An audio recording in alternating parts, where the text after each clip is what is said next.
땅 가운데 복음이 전해져가지고 디아스포라라 그랬고요. 오늘 두 번째는 이 본문 전에 11장 한번 가봐요.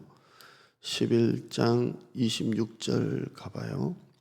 안디옥 교회는 첫째 환난 중에 세워진 교회였고요. 두 번째 26절 11장 26절 읽어봐요. 시작. 만남에 안디옥에 데리고 와서 둘이 교회에 1년간 모여 있어 큰 무리를 가르쳤고 제자들이 안디옥에서 비로소 그리스도인이라 일컬음을 받게 되었더라. 아멘. 안디옥 교회가 막 부흥하니까요. 예루살렘 교회에서 바나바를 보내요. 목사가 필요하니까 막 교회가 자생적으로 막 일어나잖아요. 네, 목회자 같은 사람이 필요하니까 바나바를 보내요. 근데 바나바가 혼자 하니까 너무 이게 벅찬 거예요. 그래서 다수에 있는 바울을 가가지고 같이 하자 이렇게 해서 둘이 같이 팀 목회를 해요. 팀 목회를 하니까 교회가 막 부흥하고 막 그래요. 근데 26절 뒤에 보세요. 제자들이 성도들이 안디옥에서 비로소 그리스도인이라 일컬음을 받게 되었더라 이렇게 돼요. 성도들이 비로소 그리스도인이라 일컬음을 받게 되었더라. 이 말은 자기들끼리 우리 그리스도인이야 이렇게 한 게 아니고요. 안디옥에 있는 동네 사람들이 야, 저 사람들 진짜 그리스도인이구나. 야, 진짜 예수 믿는 사람이구나. 그랬다는 거예요. 그래서 26절 다시 보면 그때는 성도나 제자는 이렇게 섞여서 자꾸 나와요. 지금 우리가 말하는 성도보다 더 열심히 믿는 제자들이 보다요. 개념 자체가 성도와 제자가 이렇게 약간 섞여서 나오는데요. 성도들이 안디옥에서 비로소 뭐라 일컬음을 받게 되었더라? 그리스도인이라 일컬음을 받게 되었더라. 지역 사람들이 야 진짜 그리스도인이야. 와 진짜야. 이렇게 했다는 거예요. 그러니까 우리 동네 사람들이 우리 교회 다니는 여러분을 보고 우리를 보고 야, 저 사람들은 진짜 예수 믿는 사람이다. 진짜 그리스도인이구나. 이렇게 지역 사람들이 우리를 향해서 그렇게 말했다는 거예요. 그러니까 세상 사람들이 교회를 보고 인정했다는 거예요. 야, 진짜 그리스도인이구나. 칭찬받는 교회예요. 칭찬받는 교회였다는 겁니다. 한번 따라할까요? 칭찬받는 교회. 왜 칭찬받았는지가 나중에 나와요. 구제도 열심히 하고 뭐 이렇게 쭉 나오는데요. 칭찬받는 교회가 되려면 첫째는 싸우지 말아야 돼요. 그러니까 지금 이 안디옥 교회가 여러 가지를 해요. 구제도 열심히 하고 바울을 향해 선교비도 계속 보내주고요. 이런 것도 하지만 칭찬받는 교회가 되려면 첫째 무조건 안 싸워야 돼요. 예. 아무리 교회가 선한 일을 많이 하고 좋은 일을 많이 해도요. 싸우는 교회는 모든 이미지가 한순간에 다 무너져요. 예. 싸우는 교회는 지역에서 좋은 이미지를 회복하기가 어려워요. 그러니까 진짜 세상 사람들이 우리 교회를 보고 야 그리스도인이야 진짜야 라는 소리를 들으려면 우리가 여기에서 뭐 구제를 얼마나 많이 하고 좋은 일을 많이 하고 보다 더 중요한 것은 교회가 서로 사랑해야 돼요. 세상 사람들은 우리가 서로 사랑하는 것을 보고 찾아와요. 요한일서 4장 12절에 어느 때나 하나님을 본 사람이 없으되 만일 우리가 서로 사랑하면 하나님이 우리 안에 거하시고 그의 사랑이 우리 안에 온전히 이루어지느니라 이렇게 되어 있어요. 그러니까 영락교회 고 한경직 목사님 말씀 자주 드리잖아요. 싸우지만 않아도 교회는 부흥한다 이렇게. 근데 제가 목회를 지금 16년째 하고 있는데요. 이 말 맞는 것 같아요. 교회는 서로 사랑하기만 해도 교회는 부흥해요. 그런데 싸우면 칭찬이 없어요. 모든 선한 이미지, 그동안에 교회가 구축했던 모든 것들이 한 번 싸우는 순간 다 사라져요. 이게 교회예요. 세상 사람들이 우리 교회를 칭찬하고 아 대장동 교회 야 정말 좋은 교회라는 소리를 들으려면 우리가 서로 사랑해야 돼요. 아멘. 두 번째 이 안디옥 교회는 다시 본문 봐요. 13장 봐요. 이 안디옥 교회는 벽이 없는 교회예요. 한번 따라할까요? 벽이 없는 교회. 이 안디옥 교회는 독특하게 처음에는 바나바 혼자 하다가 그 다음에 바울이 하다가 그 다음에 세 사람이 더 붙어요. 그 바나바와 니게르라 하는 시므온과 구레네 사람 루기오 분봉왕 헤롯의 젖동생 마나엔과 미 사도들이라 사울이라 이렇게 말합니다. 5명의 목사님이 있어요.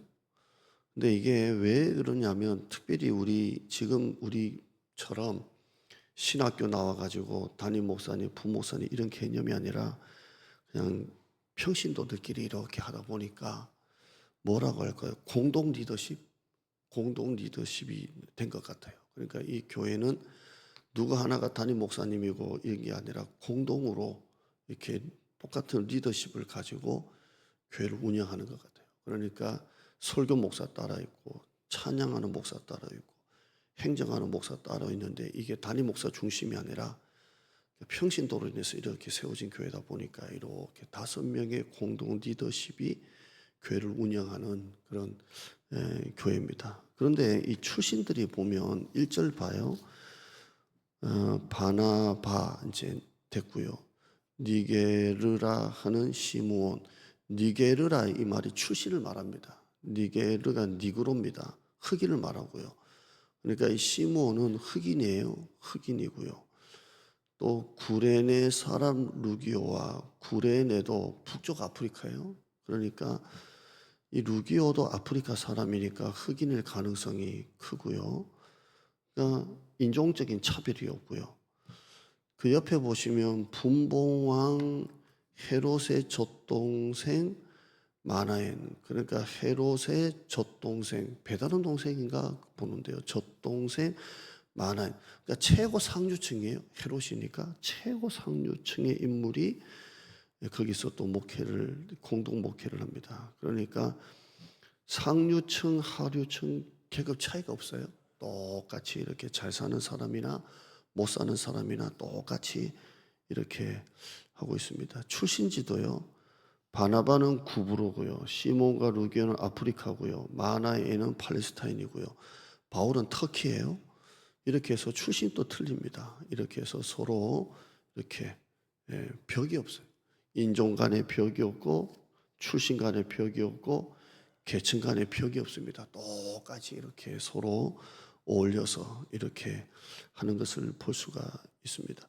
제가 매월 받아보는 목회 자료가 있는데요. 미국 PCUS라는 교회가 있는데 이 교회는 장로를 선출할 때 독특하게도 30대에서 한 분, 40대에서 한 분, 50대에서 한 분, 60대에서 한 분 이렇게 선출하더라고요. 그래서 교회가 이 세대 간의 계층을 계속 어떻게든 소통을 하면서 30대 장로님, 40대 장로님, 50대 장로님, 60대 장로님 이렇게 교회를 세워가지고 교회를 이렇게 운영하는 것도 봤어요. 우리 교단은 장로님 되는 나이가 만 35세입니다. 35세가 되면 우리 교단은 이렇게 장로를 세운대요. 이렇게 안디옥 교회는 벽이 없어요.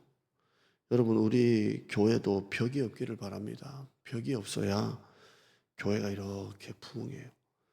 교회가 내가 다른 사람을 품으면 품을수록 교회는 부흥합니다. 부흥을 해요. 저도 이제 목회를 이제 해보니까 저도 성격이 사실 보통은 아니거든요. 그런데 목회를 하면 할수록 이렇게 성숙해진다라는 개념이 뭐냐면 목회를 점점 이렇게 알아간다는 게 뭐냐면 이렇게 목회를 하는 이런 뭐죠? 설교나 뭐 이런 게 이렇게 잘해진다는 게 아니라 목회가 성숙해지고 목회를 알아간다는 게 뭘까라고 볼 때 사람을 이렇게 조금 이렇게 좀 더 이렇게 품는다 해야 되나요? 나는 이게 목회가 성숙해지는 것 같아요. 그러니까 교회 안에 보면 별의별 분들이 많잖아요. 근데 목회가 성숙해진다, 목회가 좀 큰 목회가 된다라는 게 뭐냐면 사람을 자꾸 이렇게 조금이라도 옛날보다 좀 품는 것 같아요. 옛날에는 저도 은근히 이렇게 판단하고 정지하는 게 많았는데요. 이제는 그런 게 많이 좀 이렇게 없어졌어요. 그냥 이런 성도는 이래서 좋고 저런 성도는 저래서 좋고 좀 바뀌는 것 같아요. 근데 우리가 마음에 벽이 있으면 어떻게 되냐면 이 사람은 이래서 싫고 이 사람은 이래서 싫고 이렇게 돼요. 그럼 교회가 그렇게 되면 마음에 벽이 생겨요. 마음에 벽이 생기면 어떻게 되냐면 끼리끼리 어울려요. 내 마음에 맞는 사람, 결이 맞는 사람, 마음이 통하는 사람 이렇게 어울리게 돼요. 그러면 교회는 결국 올라가다가 한계가 와요. 그러니까 벽이 있는 교회는 부흥이 안 돼요. 자꾸 품으면 품을수록 교회는 올라가는 거예요. 그런데 지금 이 안디옥 교회는 벽이 없어요. 흑인도 있죠. 헤롯의 젖동생도 있죠. 최상류층이에요. 근데 이런 사람들이 다 섞여가지고 바울은 완전히 핍박하다가 들어온 사람이잖아요. 근데 이런 사람들이 모여서 서로 하나가 된 거예요. 한번 따라 하실까요? 나와 다른 사람을 품을수록 교회는 한 단계씩 부흥한다. 항상 교회는 그래요. 외형이 큰 교회보다 마음이 큰 교회가 진짜 큰 교회예요. 저는 우리 교회가 마음의 벽이 없이 서로 간에 정말 하나가 되는 그런 교회가 되기를 바랍니다. 첫째, 환난 중에 세워진 교회였고요. 두 번째, 칭찬받는 교회였고요. 세 번째, 벽이 없는 교회였어요. 우리 교회가 그런 교회가 되기를 주님의 이름으로 축원합니다. 하나님 감사합니다. 교회가 마음의 벽이 없고 계층 간에 인종 간에 아무런 그런 벽이 없는 교회, 나와 마음이 다른 사람도 품을 수 있는 교회, 이래서 싫고 저래서 싫고가 아니라 이래서 좋고 저래서 좋은 교회, 그 사람이 성숙한 사람이고 나보다 남을 더 낮게 여겨하고 그렇게 할 수 있고 미워하면 다툼이 일어나거니와 사랑은 모든 허물을 가리운다고 했습니다. 허물이 없어지는 게 아니고 허물이 없는 게 아니고 허물을 가린다고 했습니다. 사랑하면 허물이 안 보이는 겁니다. 교회 안에 이렇게 벽이 없이 나하고 마음에 맞는 사람들만 있는 게 아니라 맞지 않는 사람들 사랑하고 기도하고 허물이 있었는데 없어진 게 아니라 허물이 보이지 않는 그 사랑을 우리에게 주셔서 환난 중에도 복음을 전해서 세워진 교회, 비로소 그리스도인이라 세상 사람들에게 칭찬받는 교회, 서로 간에 벽이 없는 교회, 그런 교회가 안디옥 교회고 우리 교회가 되게 하여 주시옵소서. 우리 마음의 벽이 사라지고 서로 이렇게 보면 반갑고 좋고 있다는 것만으로 힘이 나고 좋아지.